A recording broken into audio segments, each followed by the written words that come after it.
Hello दोस्तों, welcome to knowledge group. स्वागत है आपका हमारे यूट्यूब चैनल में। देखिए कि जैसा कि आपको ज्ञात है कि हमारा ज्योग्राफी का मॉक टेस्ट की एक सीरीज़ चल रही थी, जिसमें हमने लगभग 6 मॉक टेस्ट हमारे कंप्लीट हो चुके हैं और आज नेक्स्ट क्लास मॉक टेस्ट की होने वाली है, जिसका नंबर रहेगा 7। ठीक है। और इसमें जो हम क्वेश्चन कराते हैं वो कभी ना कभी एग्ज़ाम में आए हुए क्वेश्चन होते हैं और उनके चारों ऑप्शन के बारे में महत्वपूर्ण जानकारी भी एक्स्ट्रा दे दी जाती है। ठीक है। तो स्टार्ट करते हैं हम सबसे पहले अपना मॉक टेस्ट। और सबसे पहले क्वेश्चन देखिए। क्वेश्चन है कि माजुली संसार का सबसे बड़ा नदी द्वीप किस राज्य में स्थित है। जो माजुली नदी द्वीप है वो विश्व का सबसे बड़ा नदी द्वीप है और वो कहाँ पर स्थित है, और भारत में स्थित है तो फिर किस राज्य में स्थित है ये बताना है। ठीक है। तो देखिए इसकी बात करते हैं। ऑप्शन में दिया हुआ है ए अरुणाचल प्रदेश, बी असम, सी त्रिपुरा और डी मिजोरम। तो देखिए अगर बात करते हैं हम माजुली द्वीप की, माजुली द्वीप, तो माजुली द्वीप क्या है, ये एक नदी द्वीप है। सबसे पहली बात तो आपको याद रखनी है कि ये नदी द्वीप है। दूसरी बात रखनी है कि ये विश्व का सबसे बड़ा नदी द्वीप है और ये भारत में असम राज्य में स्थित है। भारत के असम राज्य में स्थित है। और कौन सी नदी के द्वारा ये द्वीप बनाया जाता है या किस नदी में ये द्वीप बना हुआ है, तो बात करते हैं ब्रह्मपुत्र नदी। ठीक है। तो नदी की बात करते हैं तो ब्रह्मपुत्र नदी, राज्य की बात करते हैं तो असम राज्य है, और ये माजुली द्वीप है जो कि विश्व का, कह सकते हैं संसार का सबसे बड़ा नदी द्वीप है। ठीक है। और देखो ब्रह्मपुत्र नदी की बात करते हैं तो ब्रह्मपुत्र नदी का यदि उद्गम पूछ ले, क्योंकि ब्रह्मपुत्र नदी से काफ़ी ज़्यादा सवाल पूछे जाते हैं। सबसे पहले तो जो इसका उद्गम क्षेत्र है तो ये कहाँ से निकलती है, तो कैलाश मानसरोवर या तिब्बत के कैलाश मानसरोवर में एक ग्लेशियर है जिसका नाम है चेम यंगडुंग ग्लेशियर। ठीक है। तो चेम यंगडुंग ग्लेशियर से जो ब्रह्मपुत्र नदी है वो निकलती है। उसके बाद तिब्बत में बहती हुई, यानी कि भारत से ऊपर पहाड़ी इलाका जो है, या आप कह सकते हैं हम हिमालयन इलाका जो है, तो हिमालयन इलाके में घूमती हुई यानी तिब्बत से होती हुई, अब जब तिब्बत में ये बहती है तो सवाल ये भी पूछा जाता है कि ब्रह्मपुत्र नदी को तिब्बत में किस नाम से जानते हैं, तो तिब्बत में इसको सांगपो के नाम से जाना जाता है। उसके बाद ये जब भारत में एंट्री करती है तो अरुणाचल प्रदेश के नामचा बरवा नामक स्थान से, नामचा बरवा नामक स्थान से, और किस नाम से इस नदी का क्या नाम होता है ब्रह्मपुत्र नदी का, तो दिहांग नदी के नाम से,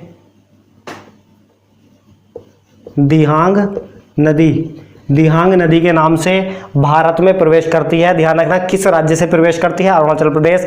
अरुणाचल प्रदेश में कौन सी जगह से, तो नामचा बरवा नामक एक स्थान है, और नामचा बरवा हालांकि एक दर्रा भी है, तो वहीं से ये भारत में एंट्री करती है। ठीक है। इतनी बात आपको इस ब्रह्मपुत्र नदी के बारे में पता होनी चाहिए। ठीक है। आप देखते हैं, देखो और अगर बात करते हैं असम में जो ये विश्व का सबसे बड़ा नदी द्वीप है, माजुली द्वीप है ये। ठीक है। तो इसका जो मृदा अपरदन होता है, मृदा अपरदन, तो ये जो नदी के द्वारा, ब्रह्मपुत्र नदी के द्वारा माजुली द्वीप का जो निर्माण हुआ है वो मृदा अपरदन के कारण ही इसका द्वीप का निर्माण हुआ है। ठीक है। तो इतनी बात आपको याद रखनी है इस क्वेश्चन के माध्यम से। ठीक है।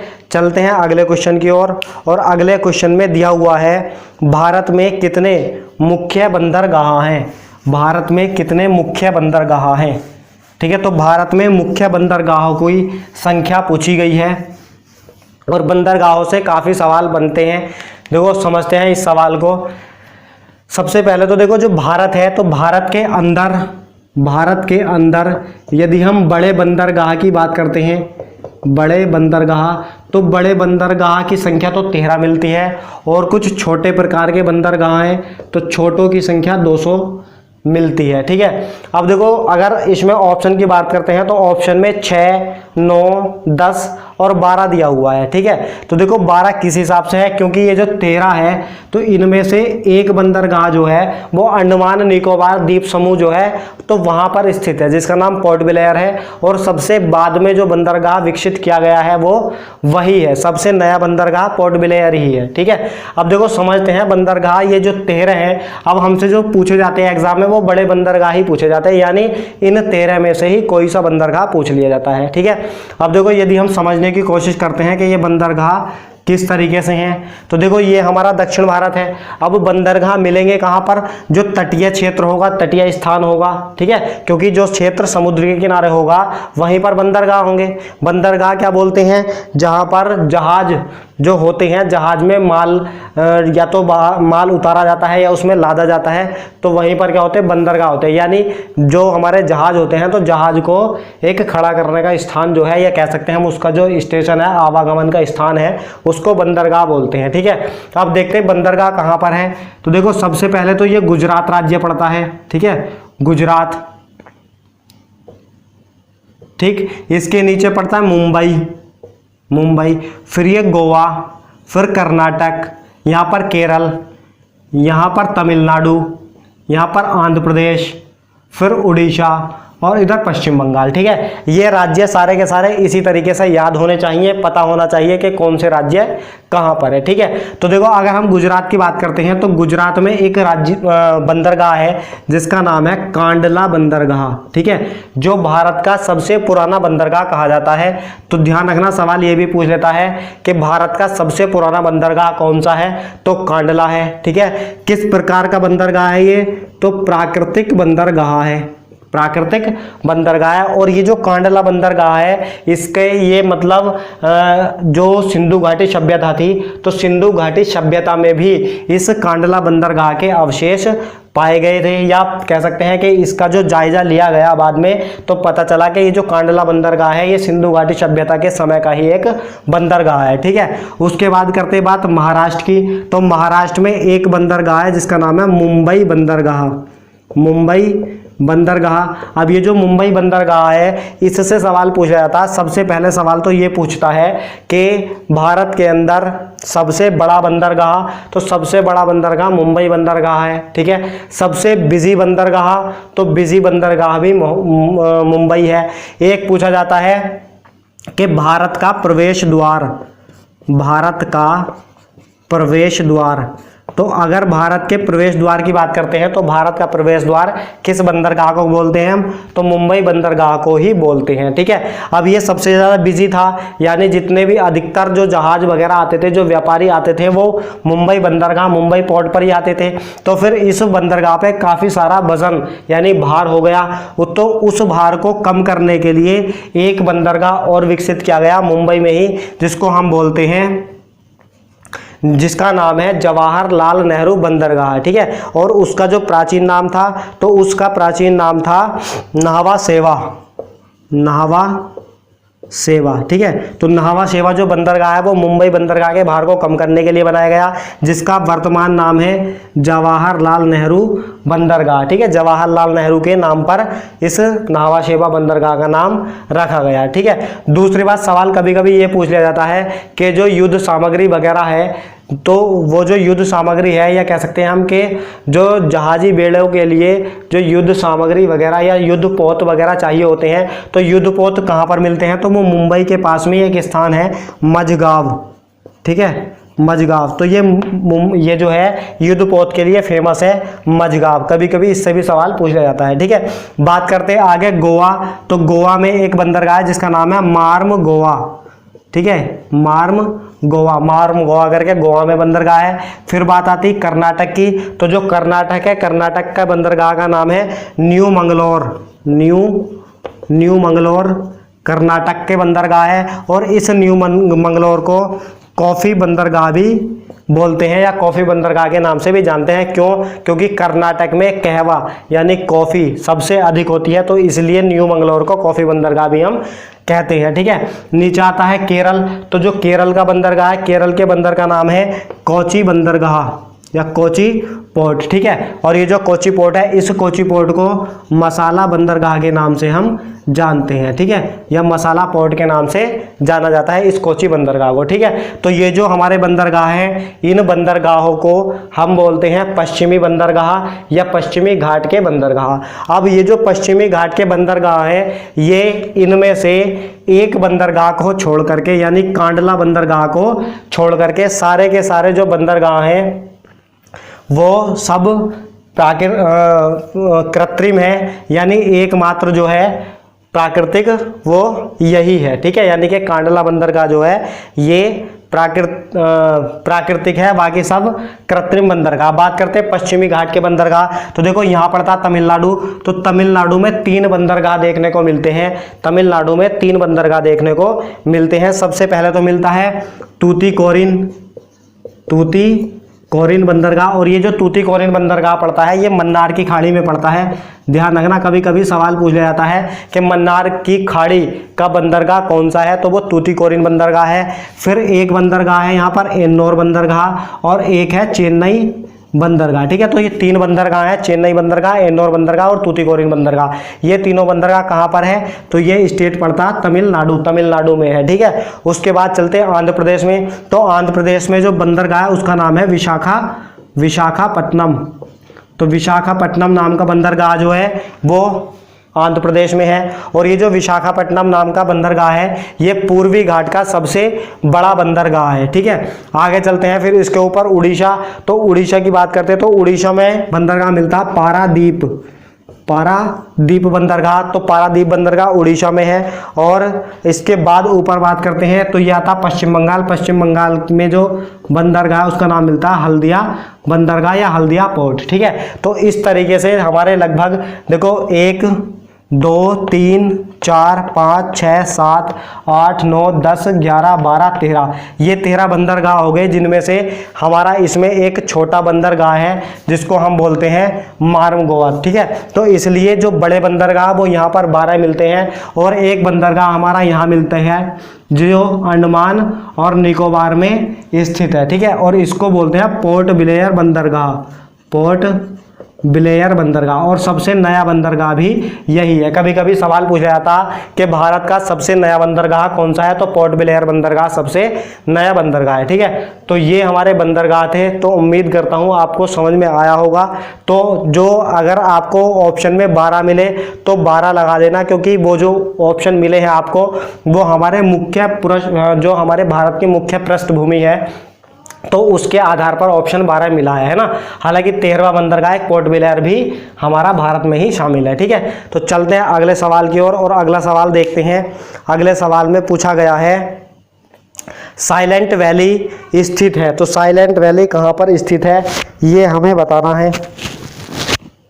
तो देखते हैं साइलेंट वैली।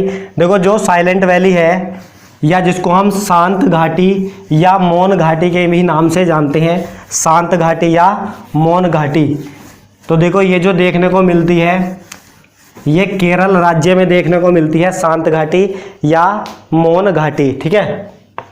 साइलेंट वैली या इसको साइलेंट घाटी बोल देते हैं, ठीक है। केरल राज्य में ये है। और ये जो शांत घाटी या साइलेंट घाटी जो है ये जैव विविधता के लिए फेमस है, जैव विविधता के लिए फेमस है, ठीक है। तो आपको सबसे पहले तो इतना पता होना चाहिए कि जो साइलेंट घाटी या साइलेंट वैली है ये केरल राज्य में है, और ये जो शांत घाटी है किसके लिए प्रसिद्ध है, तो जैव विविधता के लिए प्रसिद्ध है, ठीक है। इतनी बात आपको यहाँ से याद रखनी है।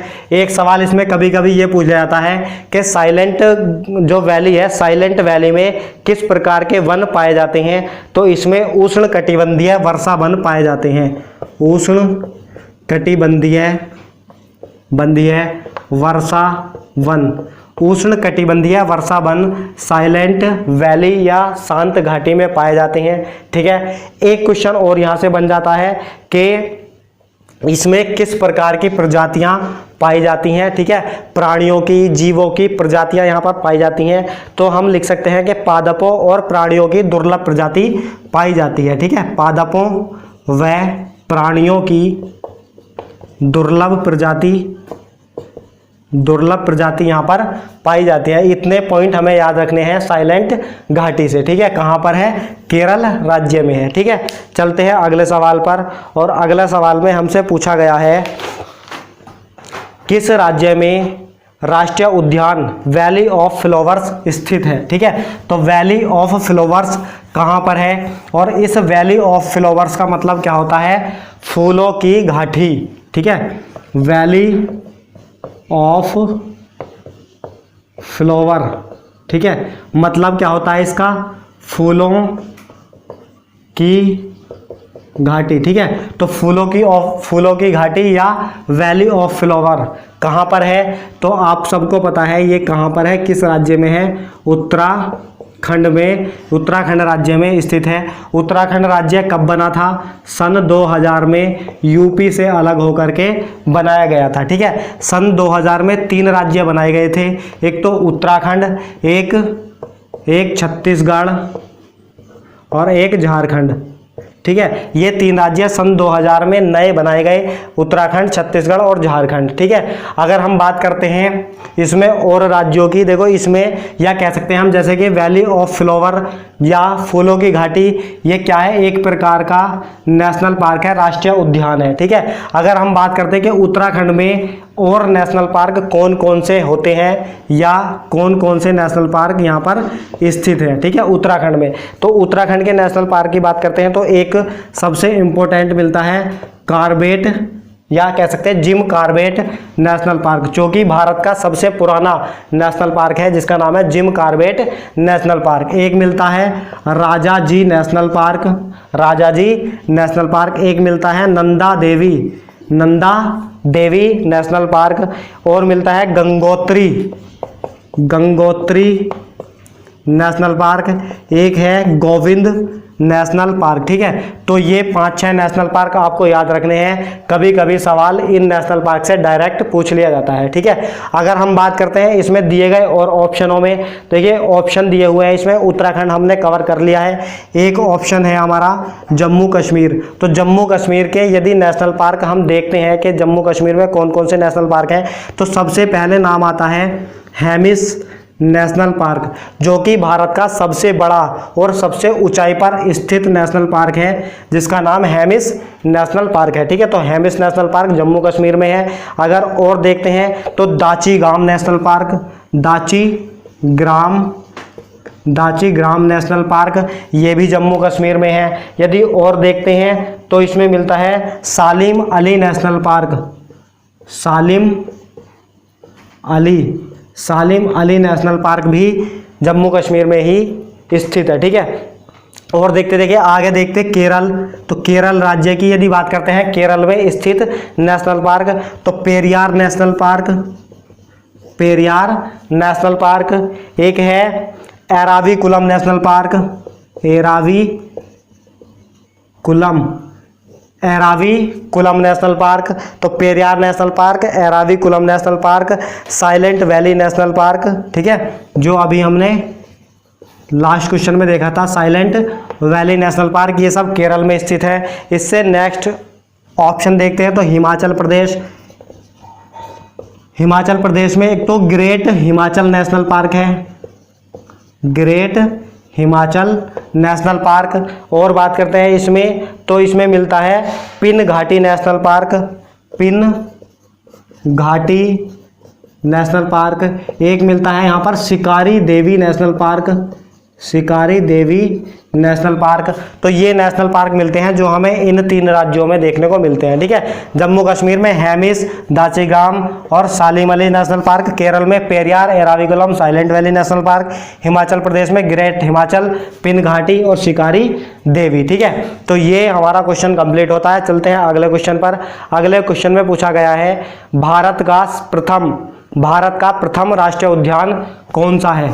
तो भारत का प्रथम राष्ट्रीय उद्यान की बात करते हैं हम, तो देखो जैसे मैंने अभी बताया है, उत्तराखंड में ये राष्ट्रीय उद्यान नेशनल पार्क स्थित है, जिसका नाम है जिम कॉर्बेट नेशनल पार्क, ठीक है, जिसका नाम है जिम कॉर्बेट नेशनल पार्क, ठीक है। तो Jim Corbett national park Bharat का सबसे जो प्राचीन है वो नेशनल पार्क है। इसका पुराना नाम क्या है?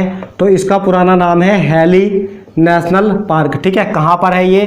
तो ये उत्तराखंड राज्य में स्थित है, उत्तराखंड में स्थित है, उत्तराखंड। ठीक है, उत्तराखंड में स्थित है। और देखो यहीं पर सवाल पूछा जाता है कभी कभी कि टाइगर रिजर्व या टाइगर प्रोजेक्ट जो है वो किस नेशनल पार्क में शुरू किया गया था?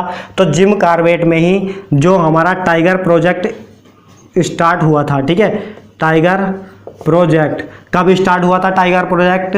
तो 1 अप्रैल 1935। ठीक है, तो 1 अप्रैल 1935 को टाइगर प्रोजेक्ट शुरू किया गया था। किस नेशनल पार्क में स्टार्ट किया था? जिम कॉर्बेट नेशनल पार्क में ही स्टार्ट किया था। ठीक है, बात करते हैं कि वर्तमान में कितने टाइगर रिजर्व हैं? टाइगर रिजर्व हैं, तो वर्तमान में टाइगर रिजर्व की संख्या 50 है, 50 टाइगर रिजर्व है।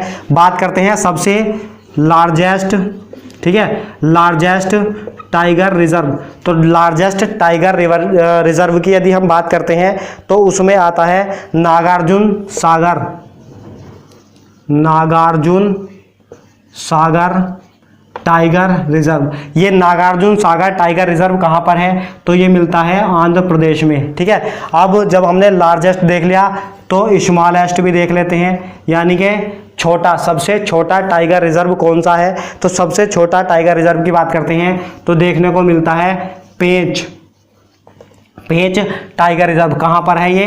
तो ये एमपी में यानी मध्य प्रदेश में देखने को मिलता है स्मॉलेस्ट पेंच। ठीक है, तो इतनी बात आपको याद रखनी है इस क्वेश्चन से।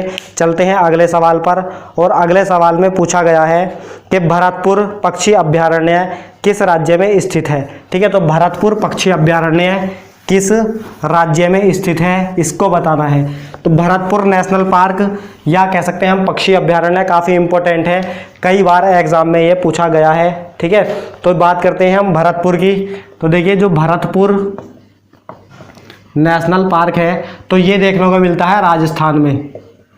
ठीक है, ये राजस्थान में है भरतपुर नेशनल पार्क। बात करते हैं राजस्थान के और कुछ अन्य नेशनल पार्क की। तो देखो कुछ इंपॉर्टेंट में एक तो केवलादेव आ जाता है, Keoladeo national park, very important है ये केवलादेव, काफ़ी बार एग्जाम में पूछा जाता है। केवलादेव नेशनल पार्क कहाँ पर है? तो राजस्थान में है। एक है रणथंभौर, रणथंभौर नेशनल पार्क, तो रणथंभौर नेशनल पार्क भी कहाँ पर है? राजस्थान में ही है। ठीक है, और अगर एक और देखने को मिलता है जिसका नाम है सरिस्का, सरिस्का नेशनल पार्क। ठीक है, तो ये नेशनल पार्क हमें 4 नेशनल पार्क हैं जो कहाँ पर हैं? राजस्थान में देखने को मिलते हैं। ठीक है, अगर हम और पॉइंट की बात करते हैं देखो तो इसमें एक कर्नाटक ऑप्शन दिया हुआ है, कर्नाटक, तो इसका जो सही आंसर होगा तो राजस्थान में कौन सा है? तो भरतपुर नेशनल पार्क जो है वो राजस्थान में है। ठीक है, इसमें यही पूछा गया था।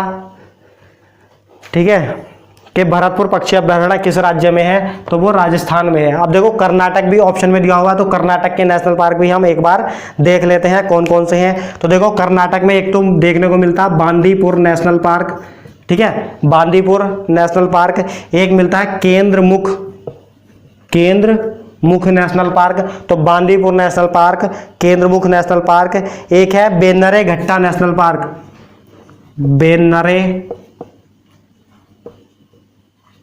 बेन्नरे घट्टा नेशनल पार्क। ठीक है, तो ये इंपॉर्टेंट नेशनल पार्क है जो कर्नाटक में है। बात करते हैं इसमें अगले ऑप्शन की। अगले ऑप्शन में ओडिशा दे रखा है, तो ओडिशा के यदि हम नेशनल पार्क की बात करते हैं तो 2 इसमें नेशनल पार्क महत्वपूर्ण मिलते हैं ओडिशा में जो अधिकतर एग्जाम में पूछ ले जाते हैं, जो एक सिमलीपाल नेशनल पार्क और एक है भीतर कनिका नेशनल पार्क। तो भीतर कनिका नेशनल पार्क और सिमलीपाल नेशनल पार्क ये ओडिशा में देखने को मिलते हैं। और एक और दिया हुआ है इसमें ऑप्शन केरल, तो केरल के नेशनल पार्क हम देख चुके हैं। केरल में एक तो पेरियार नेशनल पार्क, ठीक है, silent Valley national park, Periyar national park, Silent Valley national park, Eravikulam, ठीक है,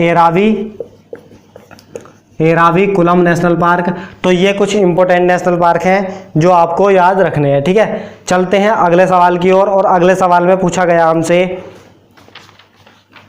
अगले सवाल में पूछा गया है कि मानस पशु विहार किस राज्य में स्थित है ना। तो मानस पशु विहार के बारे में पूछा गया है कि मानस पशु विहार कहाँ पर स्थित है। ठीक है, तो मानस पशु विहार बोल दो या नेशनल पार्क्स के नाम से ही हम इसको जानते हैं, मानस। ठीक है, तो मानस कहाँ पर है ये हमें बताना है। मानस नेशनल पार्क। ठीक है, तो देखो मानस नेशनल पार्क की बात करते हैं तो मानस मिलता है असम में। ठीक है, असम में मानस नेशनल पार्क है। और असम में एक बहुत इंपॉर्टेंट नेशनल पार्क और है जिसका नाम है काजीरंगा नेशनल पार्क। ठीक है, ये भी असम में है काजीरंगा नेशनल पार्क, जो एक सींग वाले गैंडे के लिए प्रसिद्ध है या सांड के लिए प्रसिद्ध है, एक सींग वाले के, जिसका नाम है Kaziranga national park. Very very important है काजीरंगा नेशनल पार्क। ठीक है, या सवाल इसमें यह भी पूछा जाता है कि निम्न में से कौन सा राष्ट्रीय उद्यान एक सींग वाले सांड के लिए प्रसिद्ध है, तो वो काजीरंगा नेशनल पार्क है जो कि असम में स्थित है। ठीक है, चलते हैं हम अगले सवाल की ओर। अगले सवाल में पूछा गया है कि भारत में समुद्री गाय किसके बायो रिजर्व क्षेत्र में पाई जाती हैं। तो देखो समुद्री गायों की बात करते हैं कि समुद्री गाय जो है वो किस क्षेत्र में देखने को मिलती हैं। ठीक है, तो सबसे पहले तो आपको बात याद रखनी है कि इन समुद्री गायों को, इन जो समुद्री गाय हैं तो समुद्री गाय को डुगांग के नाम से भी जाना जाता है, डुगांग के नाम से। ठीक है, अब बात करते हैं कि ये कहाँ पर या किस क्षेत्र में देखने को मिलती हैं या किस क्षेत्र में ये पाई जाती हैं। ठीक है, तो देखिए ये जो मिलती हैं देखने को हमें, तो ये मन्नार की खाड़ी में देखने को मिलती हैं, मन्नार की खाड़ी में। और ये जो समुद्री गाय हैं तो ये समुद्री घास को अपना भोजन बनाती है, यानी कि समुद्री घास ही इनका भोजन है, किसी को कोई नुकसान नहीं पहुंचाती। और ये मन्नार की खाड़ी के साथ साथ और भी क्षेत्रों में या और भी क्षेत्र में पाई जाती है, जैसे कि कुछ संख्या इनकी कच्छ की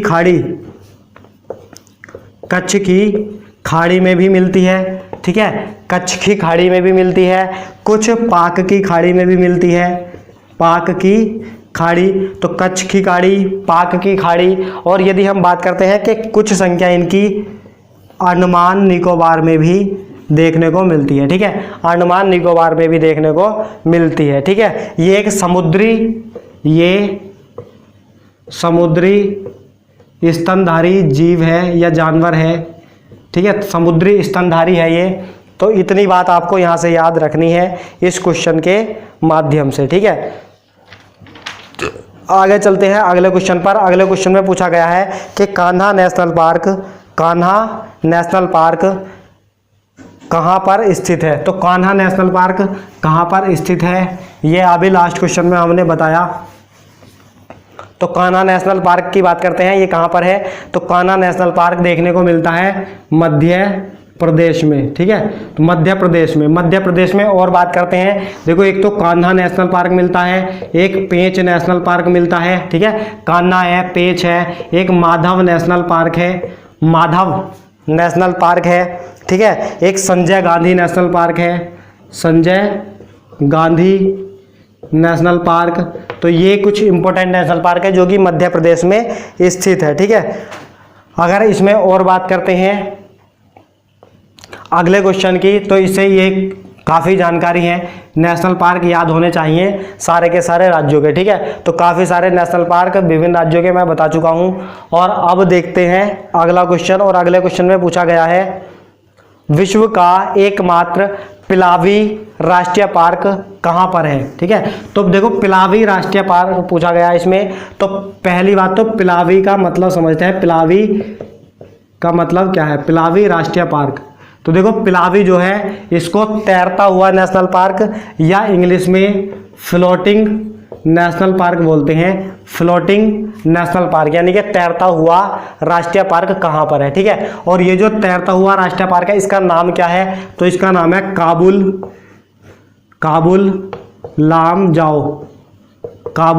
लामजाओ। ठीक है, तो ये काबुल लामजाओ काफ़ी बार एग्जाम में पूछा जाता है कि काबुल लामजाओ नेशनल पार्क कहाँ पर है। तो काबुल लामजाओ जो नेशनल पार्क है ये देखने को मिलता है मणिपुर में। पूर्व में, ठीक है। और ये जो कैबुल लामजाओ नेशनल पार्क है ये एक झील जिसका नाम है लोकटक, तो लोकटक झील का ही एक हिस्सा है, लोकटक झील का ही एक हिस्सा है। और इस फ्लोटिंग नेशनल पार्क पर एक हिरन पाए जाते हैं जिसको हम संघाई हिरन बोलते हैं, ठीक है, या डांसिंग डियर या संघाई हिरण। तो संघाई हिरण या डांसिंग डियर बोलते हैं, ये कहाँ पर पाए जाते हैं, फ्लोटिंग नेशनल पार्क या कैबुल लामजाओ नेशनल पार्क में ही पाए जाते हैं, ठीक है। तो इतनी बात आपको याद रखनी है। और दोस्तों अगर आपको ये सेशन पसंद आया हो तो प्लीज़ वीडियो को लाइक ज़रूर कर दिया करो और दोस्तों में शेयर कर दिया करो, ठीक है। और जिसने अभी तक चैनल सब्सक्राइब नहीं किया है तो प्लीज़ चैनल को सब्सक्राइब कर दिया करो, ठीक है। ओके, मिलते हैं नेक्स्ट टेस्ट में अपने। धन्यवाद।